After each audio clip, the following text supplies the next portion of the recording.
यशोदा मैया माखन निकाल रही थी, सुबह सुबह आ गए, आँख मचलते मचलते रोते रोते मैया के ढोरे, मैया हमको भूख लगी है, हमको तेरो दूध पीवो है।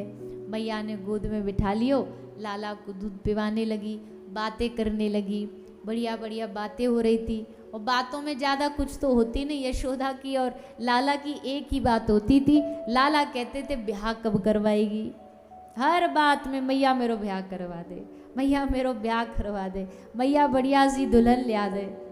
और मैया बेचारी अब क्या करे, रोज उसको बहाने बना बना के कि लाला अभी तू बड़ो है जा, लाला फिर तेरो ब्याह करवाएंगे। और ठाकुर जी को बड़ी टेंशन रहती है अपने ब्याह की, मतलब दिखाते वो कि बड़ी चिंता है। मैया कहती है अभी कल सुबह करवाऊंगी, तो इतने में कहते मैया कल सुबह तक तो कितनी अच्छी अच्छी रिश्ते हाथ से निकल जाएंगे, अभी करवा दे।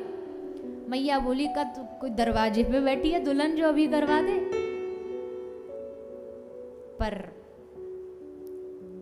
ठाकुर जी को पता, ये सुन के मैया को आनंद आता था, इसलिए ये सब बातें करते थे। तो बात हो रही थी, तभी चूल्हे पर मैया दूध रख के आई, वो दूध उफान लेने लगा।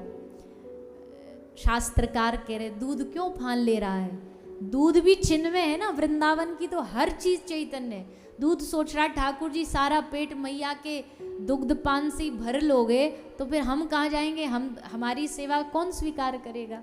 इसलिए जानबूझ करके भगवान के पेट में थोड़ी भूख बचे और हमारी सेवा उन तक पहुंचे, ये सोच के दूध उफलने लगा।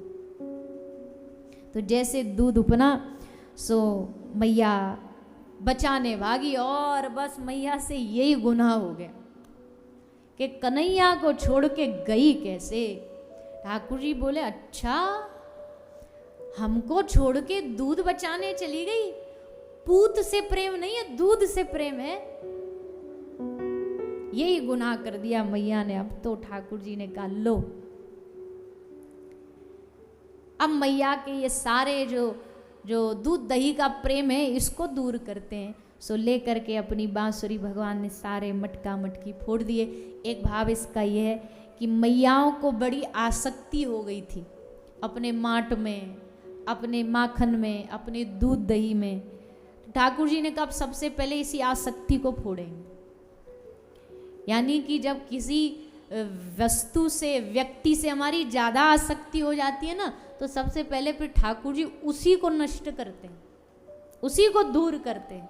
ये भगवान का कृपा करने का तरीका है कि भगवान उसी को दूर करते हैं।